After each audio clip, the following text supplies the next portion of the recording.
Hello, everybody. This is Nanette Kennedy with Humanities Team and the Evolution Revolution.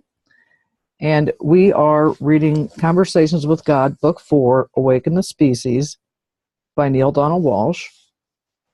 And if those of you who are listening, we were talking a little bit about what we were going to read next, and we're going to read Friendship with God.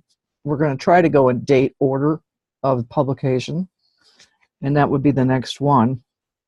This, actually, we went out of order because it was just published, but it seemed to make sense to do it after book 3. So I broke my own rules.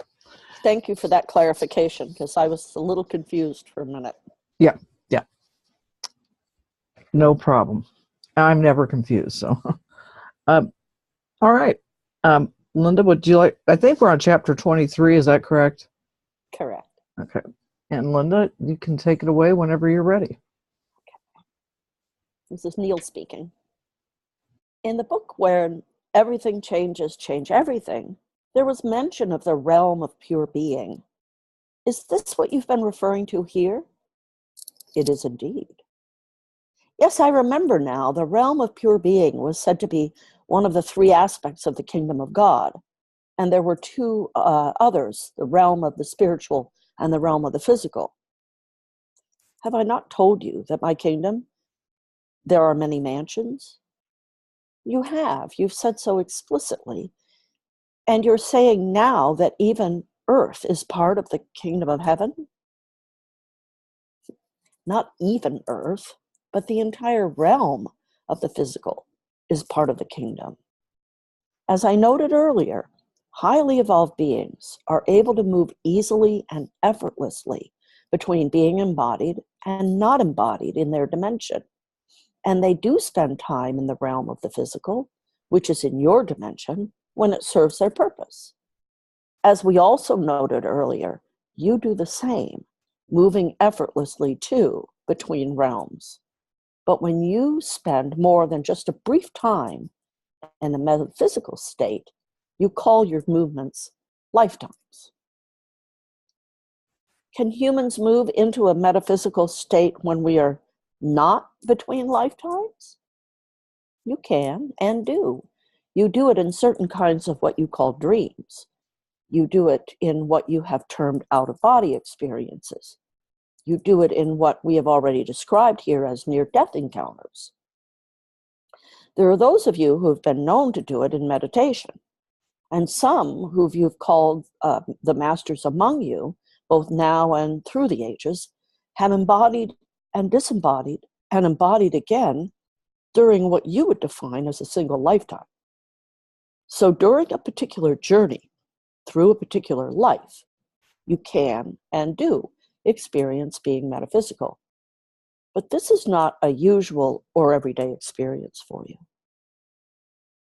That's why you keep using that specific combination of words, beings living primarily in the physical realm, to describe humans.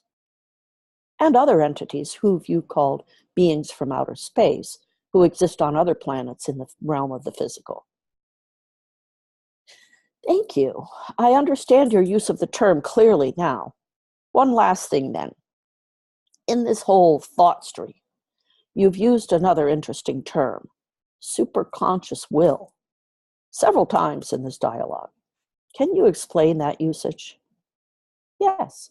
As I shared in detail in the conversation that became your book, Friendship with God, all sentient beings experience consciousness at 4 levels. The subconscious, the conscious, the superconscious, and the supraconscious. Energies of creation are emitted by every entity from one of these 4 levels. Given that yours is a very young species, many human beings act without full awareness of how they are doing, what they are doing. They produce their creations, and thus their experience, from a particular level of consciousness from which they are viewing life and making decisions. But they may not be doing so with full awareness of, or absolute intention regarding, which level they're operating from.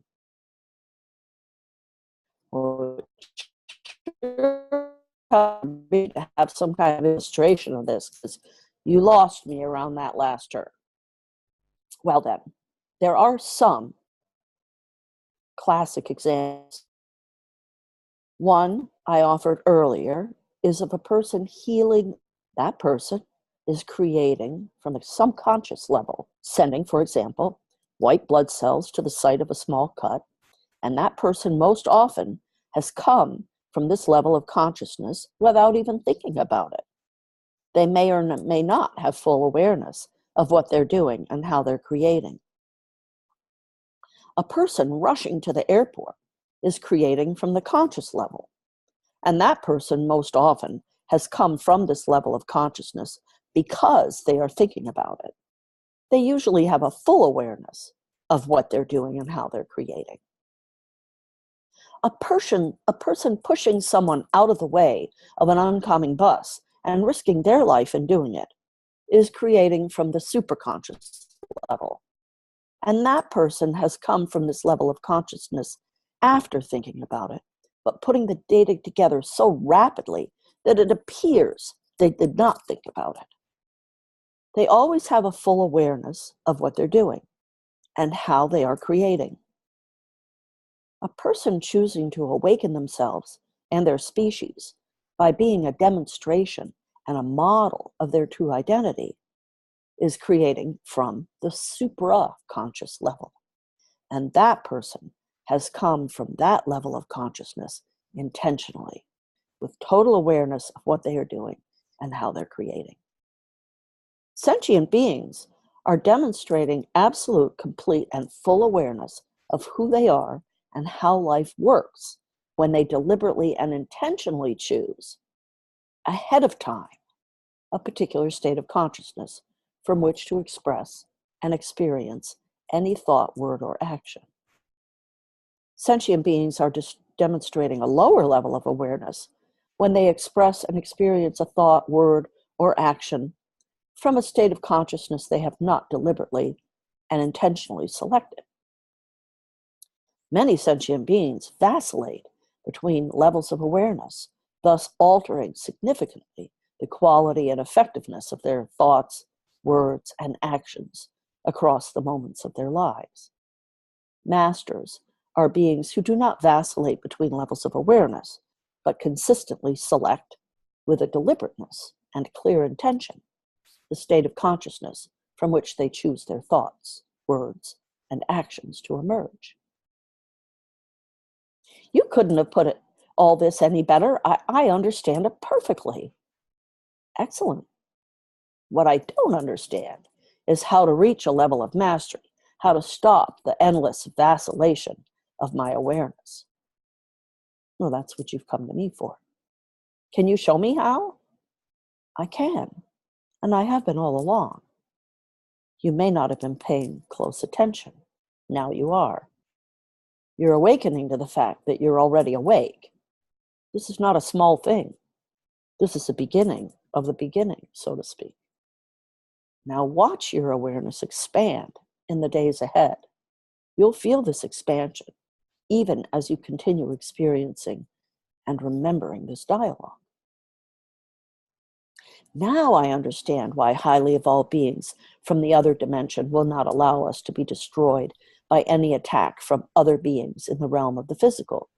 Heaves always act in accordance with the collective superconscious will of the civilizations whose members experience themselves as primary physical beings. That is correct. You do now understand. And so we're protected on Earth from the violence of an interstellar species. You are safe from all but one. Oh my gosh, which one? Earthlings. You are not yet safe from yourself. Thank you. I think that was kind of a chocked full of goodies chapter. Would anybody like to respond? Begin the discussion?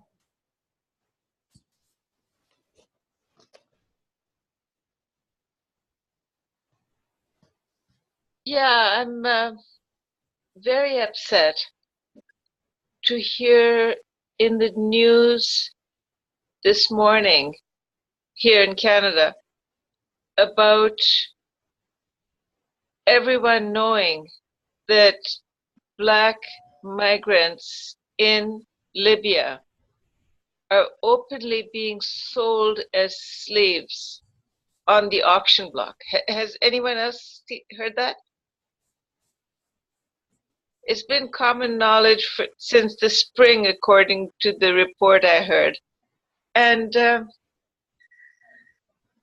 I mean, when God says that we can make the biggest difference and that we are our worst enemies, it's exactly the same thing that Ezekiel was talking about thousands of years ago, or anyone in the Old Testament, is choose peace, not war. You've got a choice. Like everywhere, we've got this fork in the road. We can choose which one.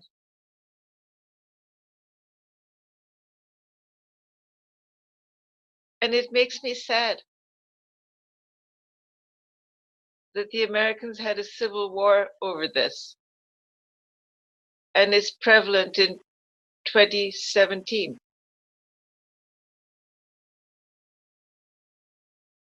Over.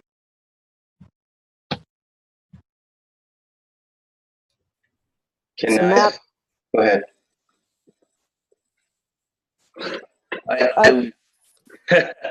go ahead. Okay, well, sure. What you've got to say, I'd like to hear, because I pretty well already know what I've got to say. But really quickly, but not disrespecting truth. Two main points help me a lot. One is, without these horrors, without this enslavement, without all the negative and destruction, we would not be able to conceive of the bliss, peace, all the wonderful things. Without dualism on a relative plane, you just don't understand it. You don't understand hot if you haven't got an experience of cold. Okay, having said that, though, what gives me comfort in this is the statement that we don't have to keep repeating the horrors, just having a memory of the evil, a memory of the destruction, realizing the Holocaust, for a great example.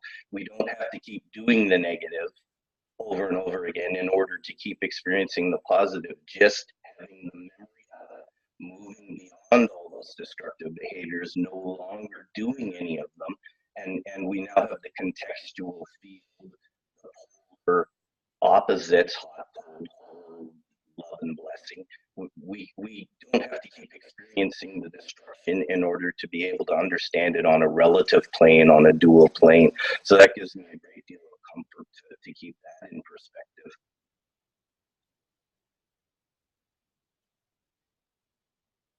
Over.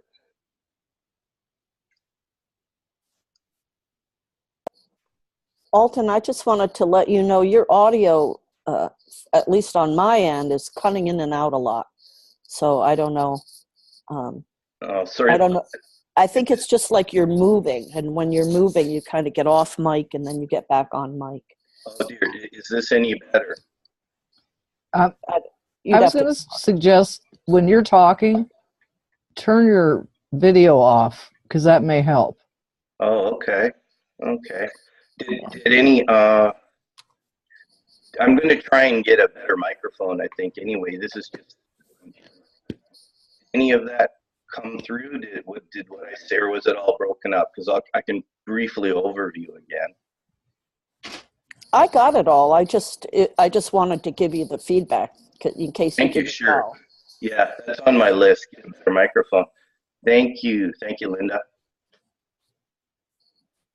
And what I was just going to say in response to what Shabana mentioned is that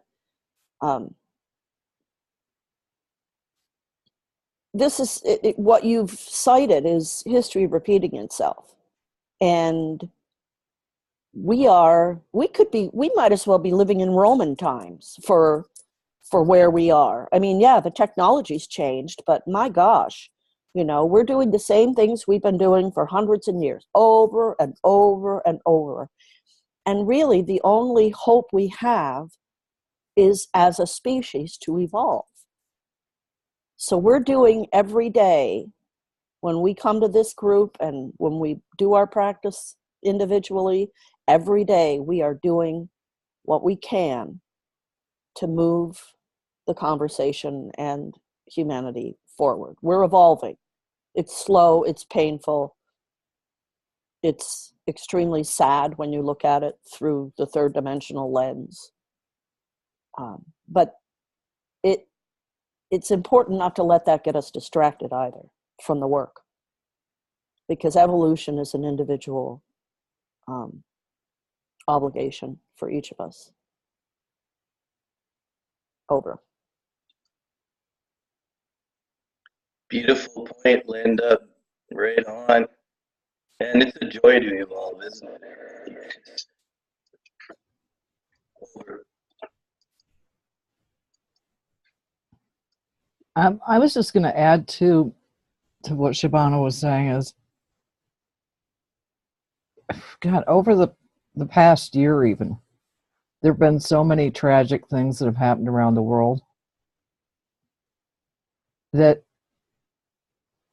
if we don't have empathy for those around us then we're really lost.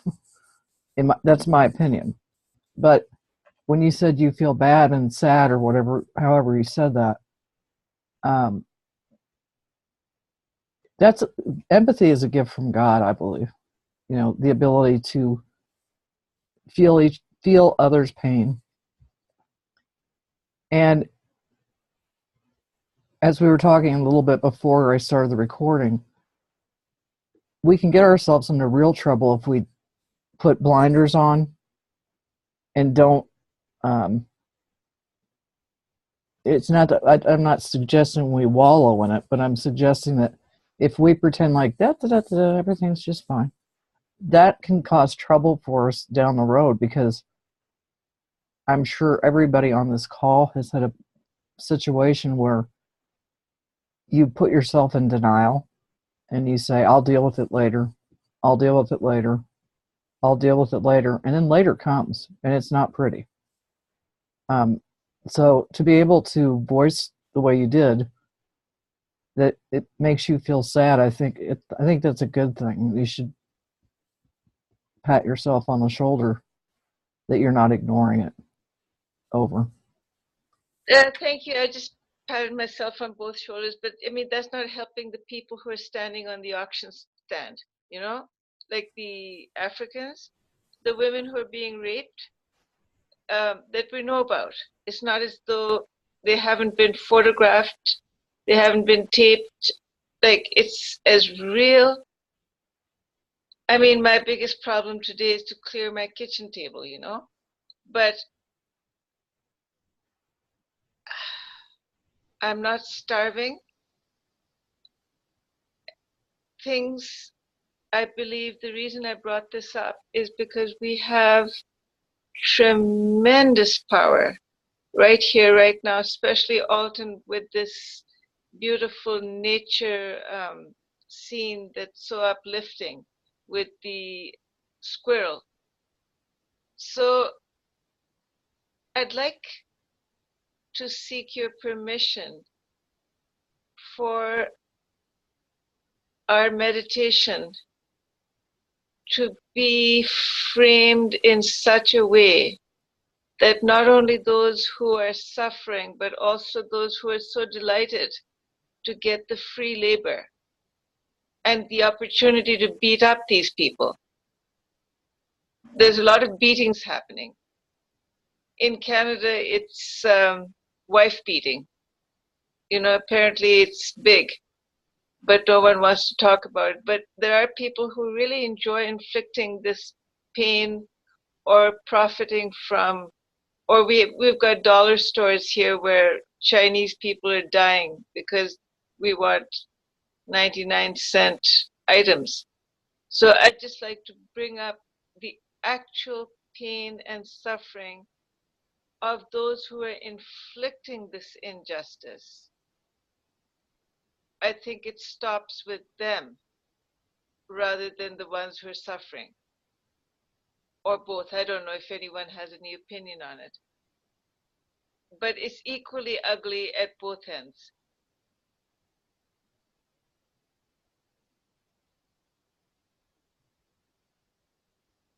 So the question is, how do we open their hearts? That's it. That's the question. And really, we don't do it. How do their hearts open? That's the question. That's the question. How do their hearts open? That is the question.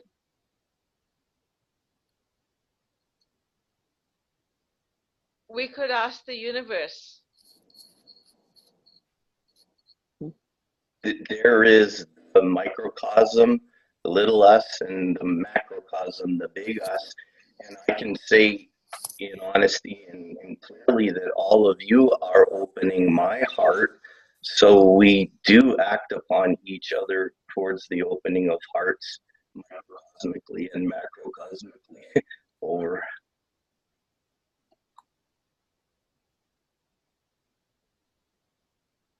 I think you're repeating Nanette, Alton. That would be an honor.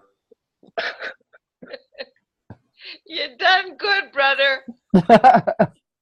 And you know, too, and this is something, because it's often we feel like we can talk about it, we can open our hearts, we can, but it still comes down to what you were saying, Siobhan, about what can we really do? And I'm wondering, and if you're interested in it or not, if you're not, that's fine. But I think I'm going to start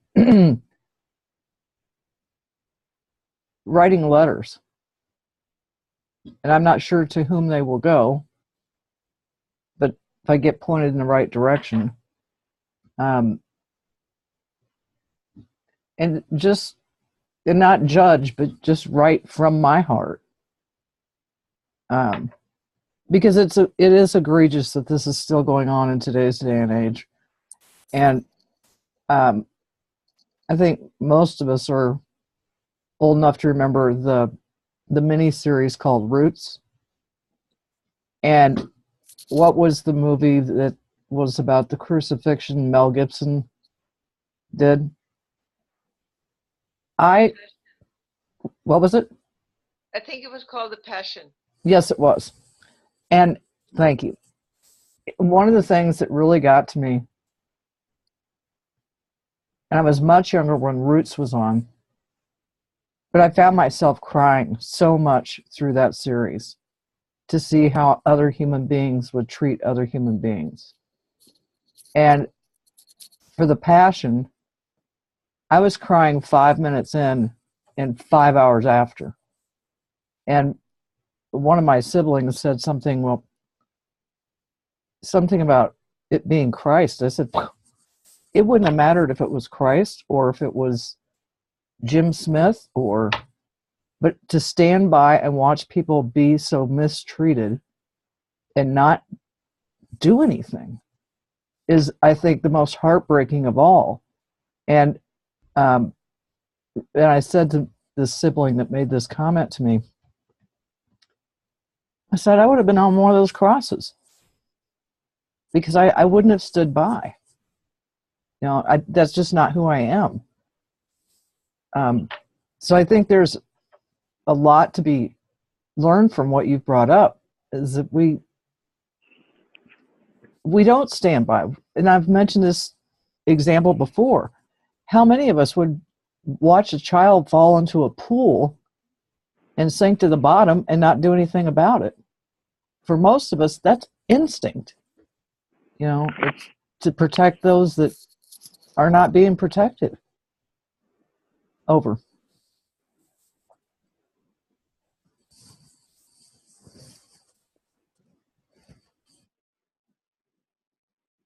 Well, I'd like to do what Shabana suggested and open the meditation to it, but because I do think there are things we can do, but it's really good to open it out to the universe, I think, and ask as well. I mean, I think there are lots of online campaigning we can do that does help, but also just ask for help.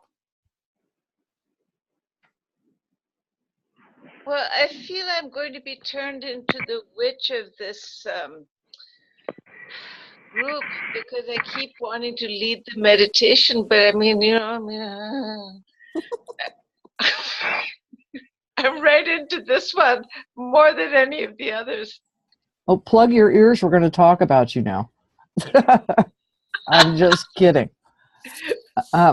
No, all ideas are welcome, I think. And I think it helps us with the dynamic of the group anyway. Well, Nanette, it bothers me that we can talk about love and the divorce lawyers and everyone else who's going to make a buck off of any kind of argument is just as aggressive as our group is about opening hearts. So I think focusing on the slavery here and now as we're doing this group, people are being sold. I think I'd like to just expand it for all hearts to be opened, for every conflict, for every ungodliness, because let's just cover the whole thing. That's my desire. I mean, my heartbreak is becoming a black hole at this point.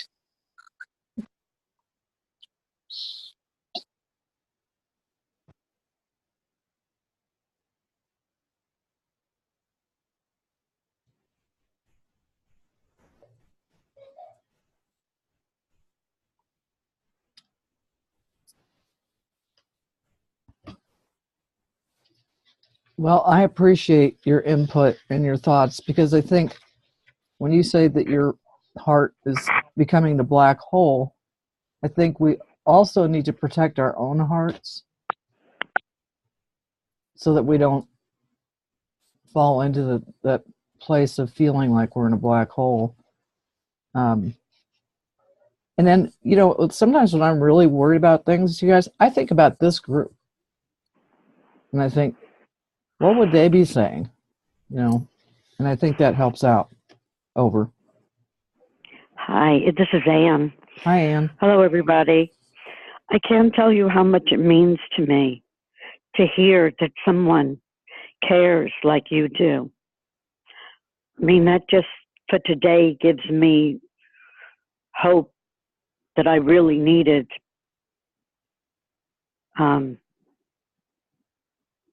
Over.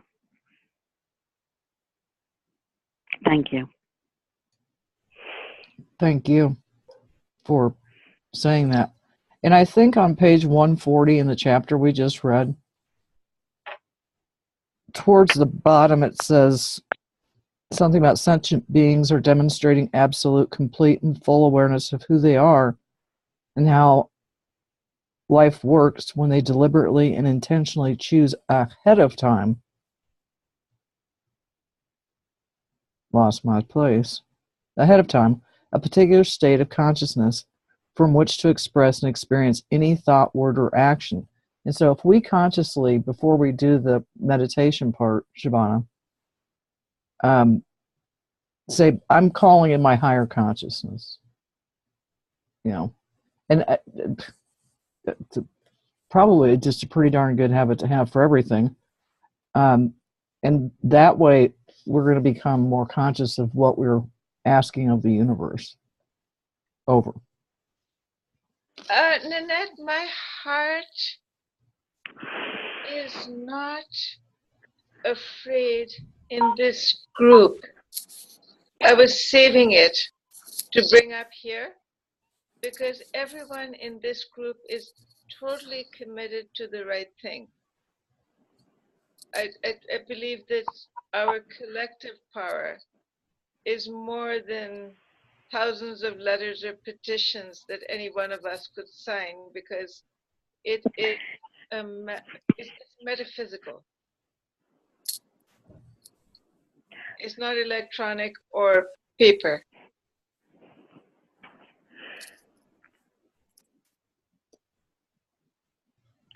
I don't feel that it's as metaphysical as it really comes down to selfishness or being non-selfish. I think that the problem is at the core that that most people right now, anyway, my experience right now, I seem to be having this, are very selfish, and they kind of really put themselves first. And so to think about another is one thing, but to think about the world, to think about your community, to think about other. I mean, some people don't even put time in their day to think about God. So it's not such a small hill. Over. I think it's really important to try to remember there's only one of us here. Yes, thank you. That's great. Because I'm hearing a lot of separation, consciousness, phrases and sentences, and when we really move into that place of knowingness that we're all one, and that it's energy, and that we're creating what we see. What we see doesn't have any meaning in and of itself. We bring it, that meaning. And it's through us. I don't know, I came across, someone had posted the one of Hafetz's poems, I have come to the world to see this. Are you guys familiar with it? Nanette, do you think it would be appropriate to read it? Yes. Okay, let me share this. I have come into this world to see, and let me warn you, I don't get through this. This is like reading The Giving Tree for me. I can't get through it without crying. I've come into the world to see this, the sword drop from men's hands, even at the height of their arc of anger, because they have finally realized that there is just one of us, one flesh to wound, and it's love's, our beloveds. I have come into this world to see this.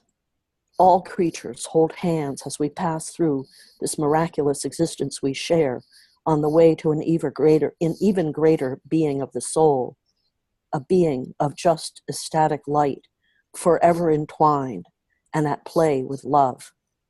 I have come into this world to hear this, every song the earth has sung since it was conceived in the divine's womb and began spinning from love's wish. Every song by wind and fin and hoof, every song by hill and field and tree and woman and child, every song of stream and rock, every song of tool and lyre and flute, every song of gold and emerald and fire, every song the heart should cry with magnificent dignity to know itself as love. For all other knowledge will leave us again in want and aching. Only imbibing the glorious sun will complete us. I have come into the world to experience this. Men so true to love, they would rather die before speaking an unkind word. Men so true, their lives are love's covenant, the promise of hope. I have come to the world to see this, the sword drop from men's hands, even at the height of their arc of rage, because we have finally realized there is just one flesh we can wound.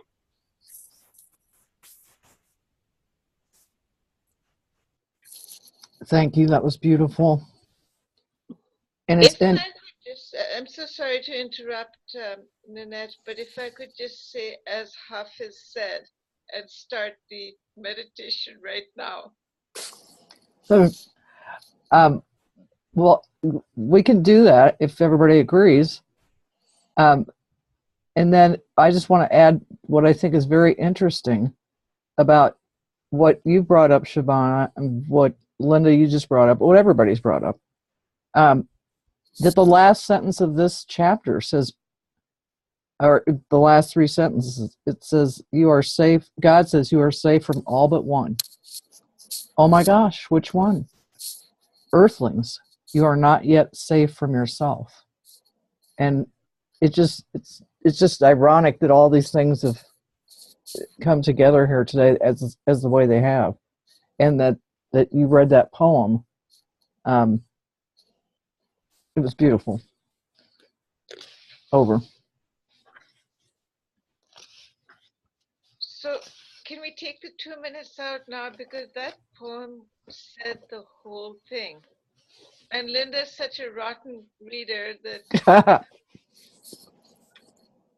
none of us were moved. Yep. Let's go ahead and put ourselves on mute, and Shabana, you can get us started. Almighty God, you are the beloved of every heart.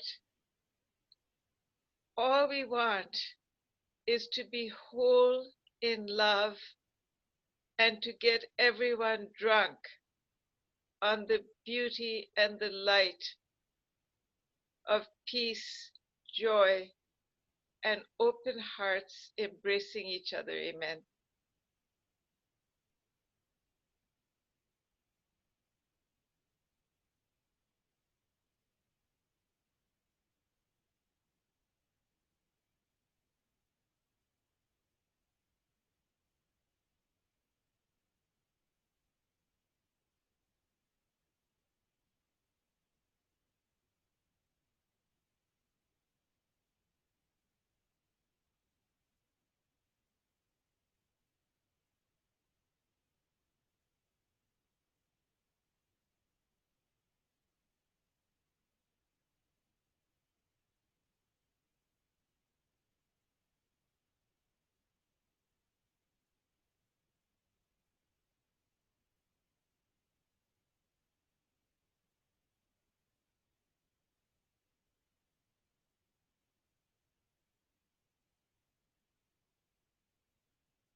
Let's all take a couple deep breaths.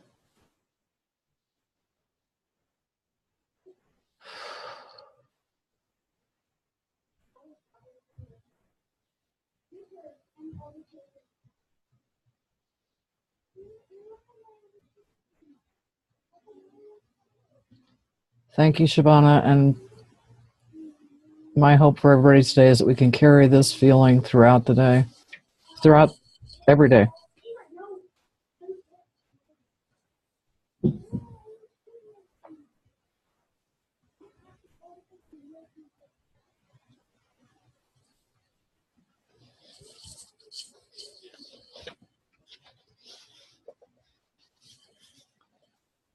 we've only got about 10 minutes left. Do we want to go ahead and read a little bit more, or do we want to wait till next week?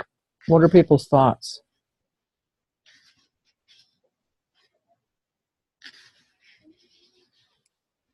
More.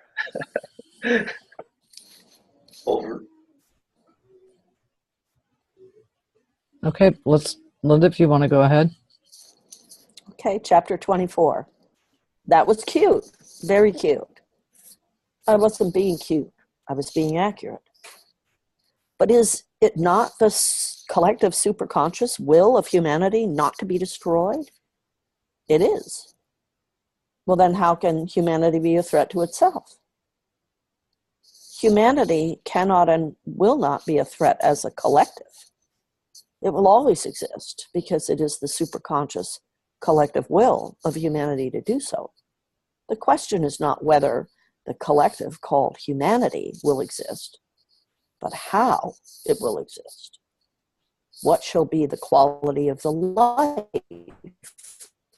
of human beings? You're deciding that now, right now, on your planet. Much will depend on whether the largest number of you awaken. Those of you who self-identify as having accepted the third invitation can and will play a major role in the outcome that is produced on your planet. All that you've said opens up so many areas for further discussion. I don't know exactly how to continue here, and I really don't want to get too far afield with this dialogue. I want it to be relevant. You can't be too far afield or irrelevant, no matter what you ask. All the topics are the same topic, looked at from different angles. The topic is life, what is true about it, and how you can live that truth. Okay, then I'll just roll on here because this relates to me as I'm living my human life, and to all of us who have found ourselves following this conversation and who may choose to self-select to do what must be done or might be done to assist in the awakening of the species. Good. You've described how highly evolved beings from another dimension move from the physical to the metaphysical and back again at will. Then you've said that we can do the same. That's correct. Well, not many human beings experience that they do the same. We're born, or as you put it, we embody when we do. We don't experience having any control over that. And we die when we die. We have no control over that either. That would be incorrect. Okay, it's true that some people die by their own hands, so they did exert control over when they died, but they certainly had no control over when they were born. You will continue to imagine that all of this is true about both what you call your birth and your death, so long as you think yourself as a body. Well, you've told me before, actually, that I am not a body. You've said that I have a body, but that who I am is not a body. I'm happy you've remembered this. It is the most important single piece of information you could ever receive about yourself, and that you could ever share with anyone else. Each entity in the other dimension thinks of itself as an emanation of the essential essence, or using the word that we've employed so far throughout this dialogue, and one that you may be able to relate to better, a soul. So you see that you're not far afield in exploring this. In fact, this is central to the larger discussion about what it would look like for humans to model their life on the lives of highly evolved beings. So use what we're looking at now to create a larger context for what's already been shared here about the possibilities for humanity's tomorrow.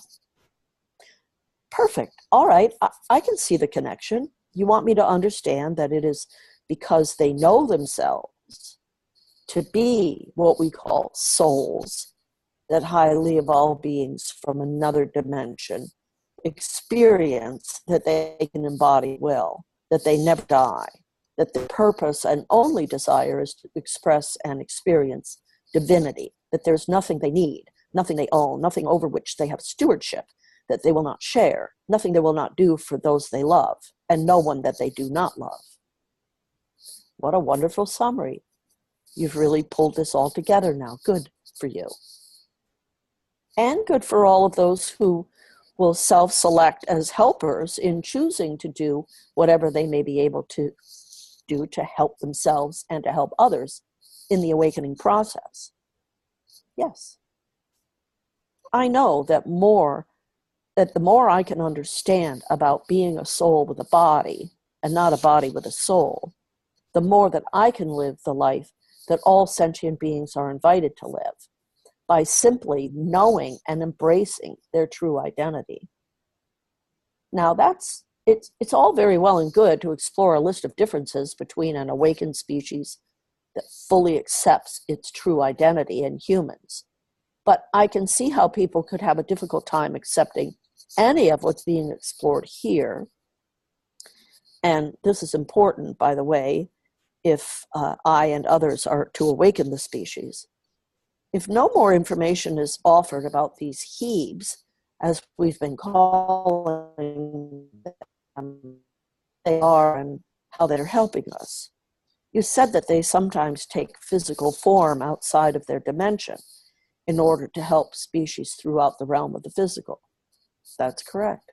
So if and when highly evolved beings take a physical form when not in their dimension, how do they avoid being noticed? Well, sometimes they are noticed and want to be. They may take on a form that is a normal for them in their own dimension, but very much not normal in the environment they are visiting, thereby allowing themselves to be noticed. They would do this if their intention is to let those living outside of their dimension know that A, they exist, B, they're present, and C, they mean no harm and have only come to help. If a highly evolved being feels that being seen in its own physical form would shock or dismay and rally unnecessary defenses, thereby working against its very reason for moving from the metaphysical to the physical in a location outside of its dimension in the first place, which is to help, not frighten, it will take on the form of the beings it seeks to assist, and will do so in a way that allows it to meld into another civilization without making its presence disruptive, dismaying, disturbing, startling, or alarming in any way. How will it accomplish that? It will embody at the earliest possible moment in the life cycle of the beings it seeks to help, moving through the same developmental passage of every entity in that civilization. Oh, I get it. In this way, a Hebe don't just suddenly show up somewhere having to explain itself at every turn to every native of the local civilization. Exactly. By taking the form of a newly born or newly emergent native of the host planet, a complete history and record of the Hebe's presence in the local population is created. Hence, there is no disruption generated by its arrival in a civilization's environment. And there is a second, no less important reason for emerging in a civilization at the onset of the life cycle of all native entities in that civilization. The Hebe is assured that it understands the local history and habits, beliefs and behaviors thoroughly and experientially. So as far as anyone in that host environment is concerned, the Hebe is just one of the gang. It doesn't stand out because of any of the physical differences. It doesn't scare the locals. That is correct. So here comes the big question. Are you saying that a member of this awakened species, if it seeks to help us, can take on human form? It can indeed. Highly evolved beings have the ability to do so. Have they done so? Just tell it to me straight. Have they? Yes. On rare occasion, yes. So it's true that there are, to co-opt a popular phrase, aliens among us? Not just aliens in the universe, but aliens among us? Not in the sense that I know you mean, no. You shouldn't get the impression that thousands, hundreds, or even dozens of sentient beings from other dimensions are walking the streets and sitting next to you in restaurants or standing alongside you in supermarket checkout lines. In that sense, there are not and have not been aliens among you. Well then, what are you saying? I'm saying that on rare occasions across human history, there has been a time when a highly evolved being has taken a human form as a means of physically delivering, and more important, visibly modeling a particular message that could have been lost in the maelstrom of human affairs had it not been placed before your species for its consideration in the most direct way. This may happen on your time scale once in 1,000 years or more. It has been an infrequent and isolated occurrence. The far more usual method of seeking to assist the civilization on Earth, or any planet, is through the gentle sending of healing and supportive energy in the form of comfort, insights, concepts, and ideas for humanity to consider living by. This is done through a process that you might call inspiration. No being or entity energetically enters anyone's mind in a personally intrusive way that would break an unwritten code or guideline surrounding the process, which does not allow any entity to violate the private space of any sentient being's thoughts.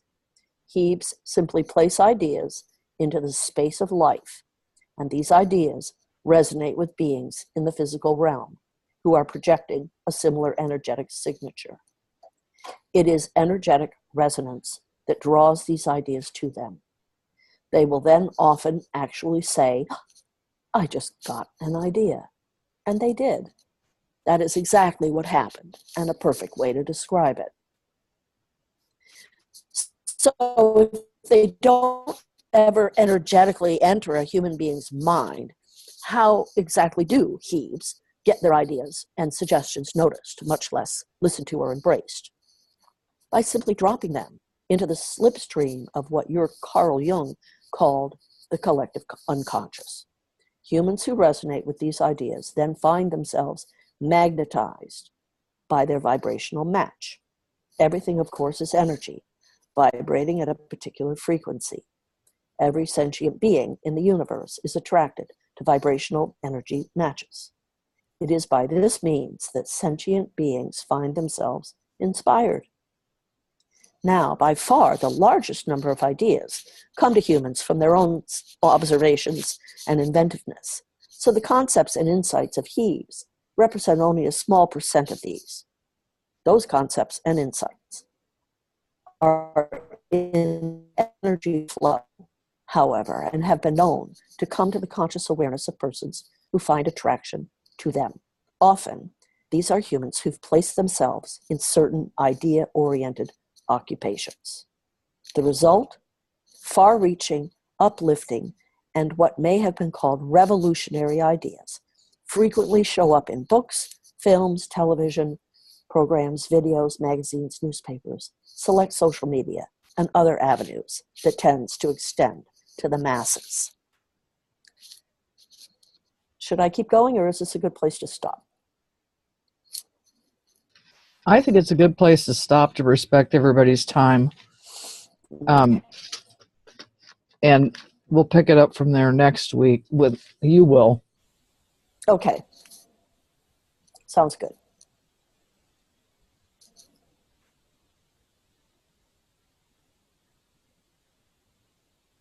Anything else?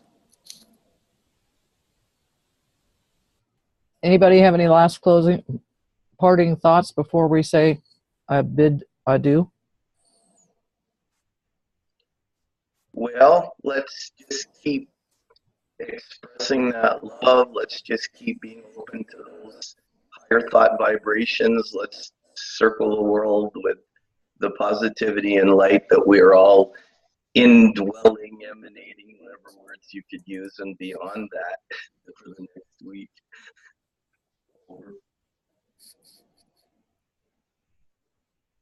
Thank you. Anybody else? Everybody feeling complete? I liked our oneness moment. That was great. It was great. Powerful. All right. Love you all. Love you Love all. you too. All right. Love you Till too. next week. Bye. Be well.